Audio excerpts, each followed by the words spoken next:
আগে একজন দিদিভাই নতুন এসে বলছে, দিদিভাই আমায় একটু এই ব্লাউজের কাজ শিখিয়ে দাও না। আমি বলি ঠিক আছে, তুমি প্রথম দেখো ব্লাউজটা কিভাবে কাটিং, কিভাবে সেলাই, এগুলো তো তোমাকে সব কিছু জানতে হবে। তো অত কিছু জানার আগে আমি একটা ব্লাউজ রেডি করছি, তুমি দেখো।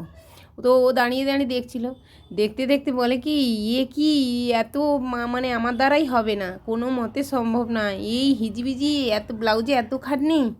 আমি ওকে বললাম, বলো আমাদের একটা ব্লাউজ কাটাতে কতটা সময় লাগে আর কতটা খাটনি, এটা কি কেউ বোঝে বলো?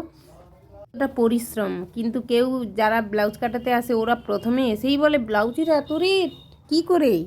এ হচ্ছে তুমি অনেক বেশি রেট বলছো দিদিভাই, 200 টাকা? বাবা, একটা ব্লাউজ কাটাতে 200 টাকা? তো তাদেরকে বলছি, ওরা একবার এসে স্পটে এসে এখানে দেখে যাও কতটা খাটনি, তারপর এই রেটটা বলো, তোমাদেরকে বলছি। যথেষ্ট আমি এখানে অনেক কম রেট নিই, সবার থেকেও আমি কম নিই। তারপরেও জেনেও ওরা দাম কমাতে চায়। যাই হোক, ওই দিদিভাইয়ের কথাটা শুনে অনেক কথাই হয়ে গেল।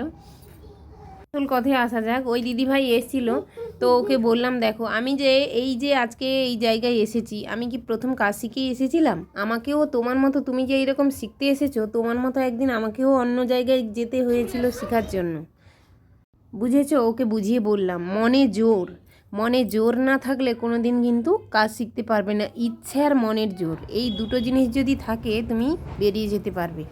100 জন পরীক্ষা দেয় টেলারিংয়ের, কিন্তু তার মধ্যে হয়তো 2-3 জন বেরিয়ে আসে, সবাই বাদ হয়ে যায়। কেন বলো তো?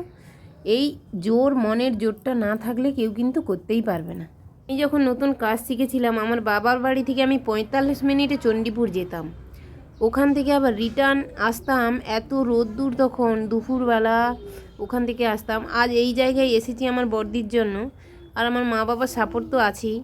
বড়দি না থাকলে কিন্তু আমি এই জায়গায় আসতে পারতাম না। প্রথম যখন মাধ্যমিক দিয়ে দিই, তারপর বড়দি বলল যে এই 3 মাস কেন বসে থাকবি, রেজাল্ট বাড়ানোর আগে তুই এই কাজটা শিখে নে। তো এই কারণে ভর্তিও হয়ে গেলাম। তখন ওই রাস্তা দিয়ে বাড়ি আসতাম, জানো বন্ধুরা, সত্যি। যাই হোক, বনে বনে এত টান, দিদির বাড়ির কাছ দিয়েই আসতে হতো। আমার বাড়ি ছিল কাজলাগড় আর দিদির বাড়ি চণ্ডীপুর। রাস্তা দিয়ে যখন আসতাম, দিদি দেখে রাখতো, বোন আসবে রোদে রোদে, ওকে দুটো খাওয়ার কথা বলবো, ঝিয়ারিকে বাইরে দাঁড় করিয়ে রাখে। কিন্তু আমার খারাপ লাগে যে সব সময় কি কুটুম বাড়িতে যেতে আসতে ভালো লাগে?